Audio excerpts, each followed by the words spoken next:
some years ago in Washington, D.C., when I lived there, a friend of mine, Wayne Tesh, came through town, and he loves a good story. And he said, Foth, you need to read this book. And he gave me a book written by a Chicago sports writer, Bob Greene, entitled Once Upon a Town.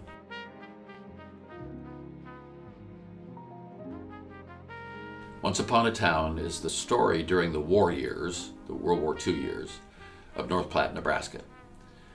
North Platte, Nebraska, at that time, I think probably had 12,000 citizens. It was the hub for the Union Pacific Railroad. Today, there are no passenger trains that go through North Platte, but it is home to, I think, the largest freight yards in the world, called the Bailey Yards. Ray Wilson was a 26-year-old drugstore clerk in North Platte, and she had a brother who was in the National Guard for Nebraska, and she heard that a train was coming through 10 days after Pearl Harbor. First train coming through was on the 17th, and she heard that they were going to be Nebraska Guardsmen. She went down there to meet them, took some cookies apparently, went down to meet them, and it turned out to be Kansans. She gave away the food with her girlfriends, however many were there, and that act stimulated an idea that hatched over the next 8 days. And on Christmas Day, December 25th, 1941, women, old and young, started meeting the troop trains that came through. And that started something. She went back, and in that next year, she organized women from North Platte and then from areas around to start meeting the trains. And of course, the schedule of trains picked up, and at the height of the war, anywhere between 18 and 30 trains a day would roll through North Platte, Nebraska at all hours of the day and night. And because of the women in that area, from 100 miles around, every train was met with food and grace and laughter and joy and kindness. A man who owned the lunchroom, sort of a defunct lunchroom there at the train station, was asked if he would volunteer that room, give that space, so that they could use it to make food. He did, and it became known as the North Platte Canteen, and it became an iconic stop in those war years for servicemen going east and west across the northern tier of the United States. The guys would jump off the train, run into this train station, because they only had 10 minutes. The Army had agreed that when they stopped for coal and water that the boys could get off, and they'd run into this train station canteen, and there they would find homemade ham and cheese sandwiches and homemade apple pie and pheasant sandwiches in season.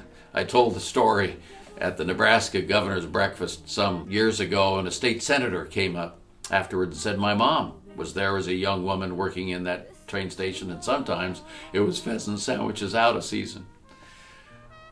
Hot coffee, cold milk, a hug, piano playing, someone grabbing a girl and dancing with her across the canteen floor, and then the train whistle would sound and they'd have to run for the train. And as they sprinted out of the train station, going out of that door, some young woman or older woman would hug a soldier and say, God bless you, sailor. God bless you, soldier. We're praying for you. When Bob Greene was writing the book, he interviewed veterans, men who now were in their mid-80s, or maybe 90 even. And when he mentioned the name North Platte, Nebraska, oftentimes they would choke up and start to weep, and he'd say, why are you crying? And they would tell a story something like this.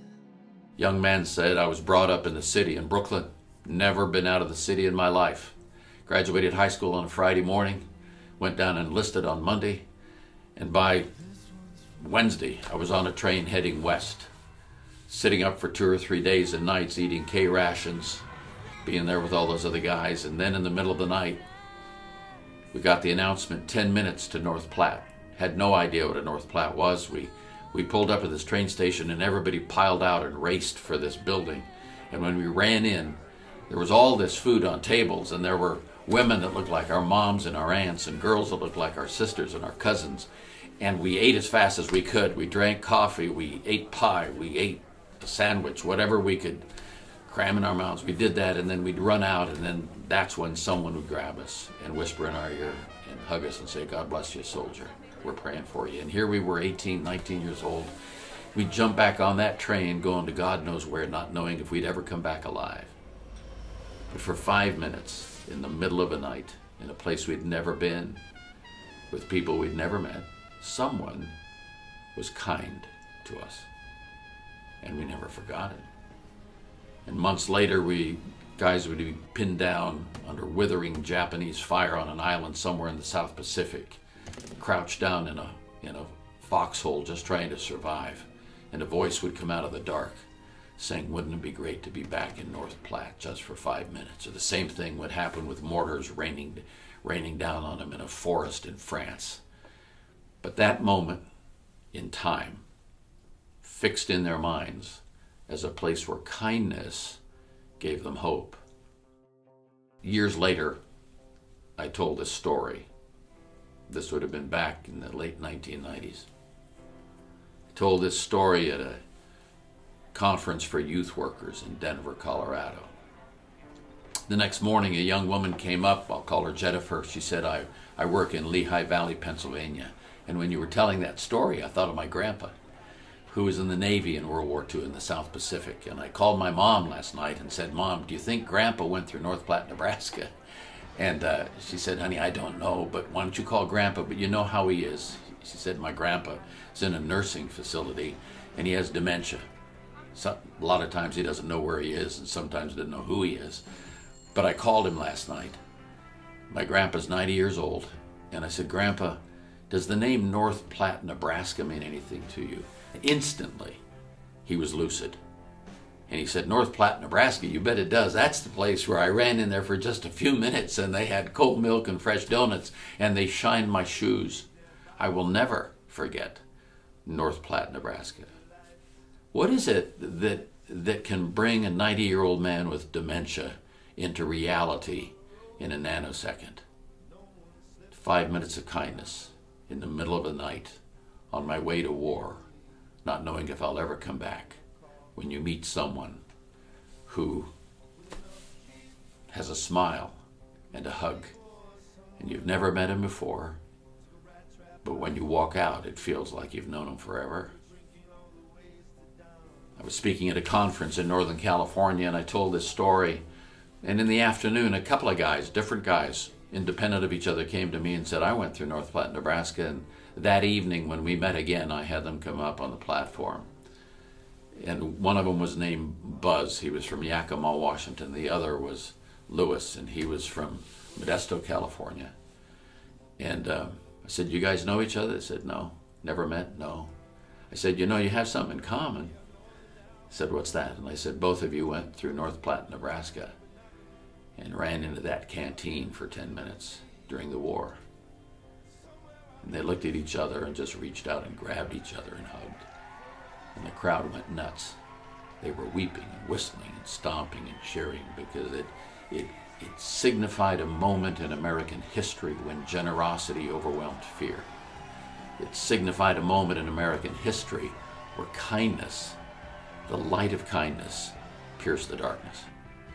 We live in an affluent, sometimes narcissistic time when it's all about us and all about convenience and all about looking here, as opposed to how do I share in the sacrifice with these young men, many of whom will never come home. How can I be a part of that with what I have? And that's what makes the story iconic. FDR sent them a $5 bill or a $5 check. That was the extent of government money. And by today's standards, the amount of resources they poured into that effort, the people of that community, would be millions in today's dollars. And it came out of their pockets. You know, little girls would get up with their dads in the morning and go hunt eggs at 4 a.m. Because then chickens in the farmyard, they laid eggs wherever. You know, you'd go find them. And church groups and groups from synagogues and Girl Scout groups, and that they could do this thing together, not just to serve the nation, but to serve primarily young men, many of whom would pay the ultimate sacrifice And none of them, neither the men nor the people who served, could ever be the same after that.